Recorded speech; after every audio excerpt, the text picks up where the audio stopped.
सबसे बड़ा दाता। एक बार की बात है, एक नगर में एक राजा रहता था। उसके पास बहुत सारी धन दौलत थी, लेकिन वह बहुत अहंकारी था। उसका स्वभाव दानी भी था। मेहनत करने वालों को वह हमेशा मदद करता था। उसी नगर में दो आदमी रहते थे। एक का नाम भानु था और दूसरे का नाम वीरू था। भानु थोड़ा बहुत काम कर लेता था, लेकिन वीरू बहुत आलसी था। दोनों का घर एक दूसरे के घर के पास ही था। दोनों की शादी नहीं हुई थी। उनके घर के थोड़ी दूरी पर ही एक बड़ा पेड़ था, जिसके नीचे एक चबूतरा था। वहाँ पर शाम को बहुत सारे लोग आकर बैठते थे, बातें करते थे। भानु और वीरू भी वहाँ जाकर बैठते थे। वे दोनों हमेशा एक ही बात पर झगड़ा करते थे।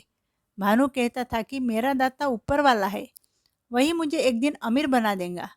और वीरू कहता था कि मेरे दाता तो राजा साहब है, वे मुझे एक दिन अमीर बना देंगे। वीरू भानु को बोलता था कि तूने जब ऊपर वाले को देखा ही नहीं, तो तुझे कैसे पता कि ऊपर वाला तुझे अमीर बना देगा। यह सुनकर भानु भी वीरू से सवाल करता था कि तुझे कैसे पता कि राजा साहब तुझे अमीर बना देंगे। राजा साहब तो जो मेहनत करते हैं उनको मदद करते हैं। वहाँ बैठे हुए लोग हमेशा पूछते थे कि वीरू तुम काम क्यों नहीं करते। तब वीरू कहता था कि राजा साहब ने बताया हुआ काम ही मैं करूँगा। उसकी यह बातें सुनकर लोग उसका मजाक उड़ाते थे और उस पर हंसते रहते थे। तब वे सोचते थे कि वीरू आलसी तो है ही, ऊपर से पागल भी लगता है। एक दिन शाम को वीरू और भानु इसी विषय पर जोर जोर से बातें कर रहे थे। उस वक्त राजा के सैनिक वहां से जा रहे थे। उन्होंने इन दोनों की बातें ध्यान से सुनी। फिर उन सैनिकों में से एक सैनिक ने जाकर राजा को यह सब बात बता दी।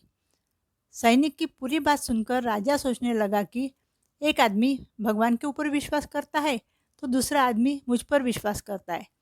वैसे भी राजा खुद को बहुत श्रेष्ठ समझता था। फिर राजा ने मन ही मन सोचा कि जो भी लोग उसके ऊपर हंसते हैं, उनको मैं साबित करके दिखा दूंगा कि सबसे बड़ा मैं ही हूँ। मुझे जो दाता मानता है, उसको कैसे मैं अमीर बना सकता हूँ। फिर राजा ने वीरू को अपने दरबार में बुलाया और उससे पूछा कि क्या वीरू, तुम अमीर बनना चाहते हो और भगवान से भी ज़्यादा मुझ पर विश्वास करते हो। वीरू ने जवाब दिया कि हाँ राजा साहब, मैं एक बहुत बड़ा अमीर आदमी बनना चाहता हूँ और मुझे विश्वास है कि आप ही मुझे अमीर बना सकते हो, क्योंकि मुझे आप पर भगवान से भी ज़्यादा भरोसा है। आप जो काम मुझे बताओगे, मैं वह करके दिखाऊंगा। यह बात वीरू के मुंह से सुनकर राजा का अहंकार और बढ़ गया। राजा ने वीरू से पूछा, मैं जो काम तुम्हें सौंप रहा हूँ, वह तुम्हें खुद करना पड़ेगा। वीरू ने हाँ में जवाब दिया। फिर राजा ने वीरू को बताया कि यहाँ से थोड़ी ही दूरी पर हमारा एक बगीचा है। वहाँ के सारे पौधे सूख गए हैं।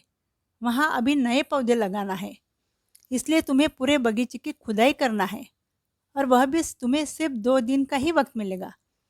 वीरू बहुत खुश हुआ। उसने बोला, हाँ साहब, मैं ज़रूर 2 दिनों में ही पूरा काम कर दूंगा। फिर राजा के सैनिक ने उसको बगीचा दिखा दिया। कल सुबह से ही काम करने के लिए बोल दिया।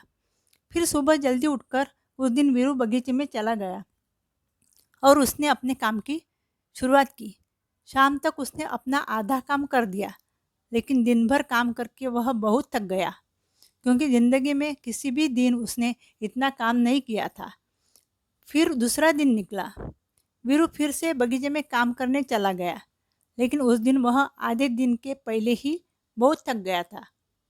अब उसके लिए काम करना मुश्किल हो गया था। वह घर लौटा।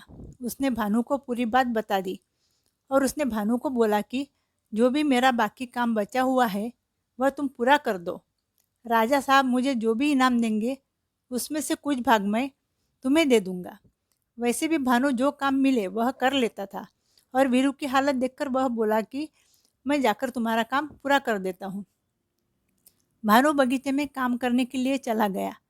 थोड़ा काम पूरा होने के बाद उसे ज़मीन की खुदाई करते करते कुछ बर्तन की आवाज़ आई। फिर भी उसने अपनी खुदाई जारी रखी। फिर उसको वहाँ एक डिब्बा दिखा, जिसमें बहुत सारे सोने के सिक्के थे।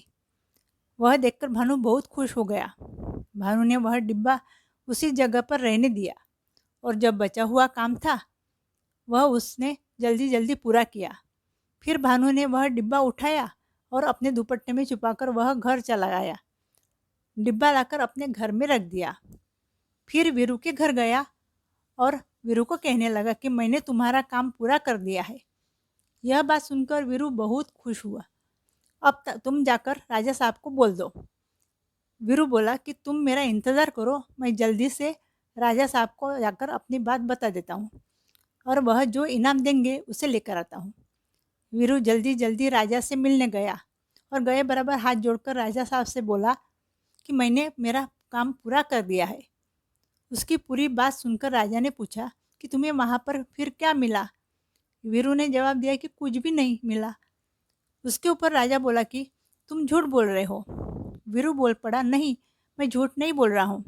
राजा ने पूछा कि पूरा काम तुमने खुद किया है या और किसी ने तुम्हें मदद की? वीरू ने बोला कि नहीं, पूरा काम मैंने ही किया। राजा को बहुत गुस्सा आया। राजा ने बोला कि तुम फिर झूठ बोल रहे हो, मैं तुम्हें कुछ भी इनाम में नहीं दूंगा। राजा ने आगे कहा कि मैंने वहाँ पर तुम्हारे लिए एक डिब्बे में बहुत सारे सोने के सिक्के रखे थे। मैं सोच रहा था कि तुम मेहनत करोगे तो उसके बदले मैं तुम्हें वह दे दूंगा। वीरू ने बोला कि मैं बहुत थक गया था, इसलिए मैंने कुछ काम मेरा दोस्त भानु को दे दिया था। राजा बोला कि मैंने पहले ही तुम्हें बताया था कि पूरा काम तुम्हें खुद को करना पड़ेगा, लेकिन फिर भी तुमने तुम्हारा अधूरा काम तुम्हारे दोस्त को दे दिया। अब मैं तुम्हें इनाम में कुछ भी नहीं दे सकता। वीरू बेचारा उदास होकर घर चला गया। घर पहुंचकर वह भानु से मिला। तब भानु ने उसे जवाब दिया कि वीरू, मैंने तुम्हें बोला था ना कि मैं सबसे बड़ा दाता भगवान को मानता हूँ और भगवान ने आज मुझे सच्ची में अमीर बना दिया। भानु के मुंह से यह बात सुनकर वीरू के पास उसे जवाब देने के लिए कुछ भी नहीं था। उसे खुद पर गुस्सा आने लगा। उधर यह सब बात सोचकर राजा समझ गया कि भानु तो भगवान को ही सबसे बड़ा दाता मानता था और वह बात आज सच हो गई। इसलिए उस दिन राजा का घमंड भी चूर-चूर हो गया। अब राजा समझ गया कि भगवान ही असली दाता है, उनसे बड़ा कोई नहीं। अगर आपको मेरी कहानी पसंद आई हो तो प्लीज़ मेरे चैनल को लाइक कीजिए, शेयर कीजिए और सब्सक्राइब कीजिए। Thank you.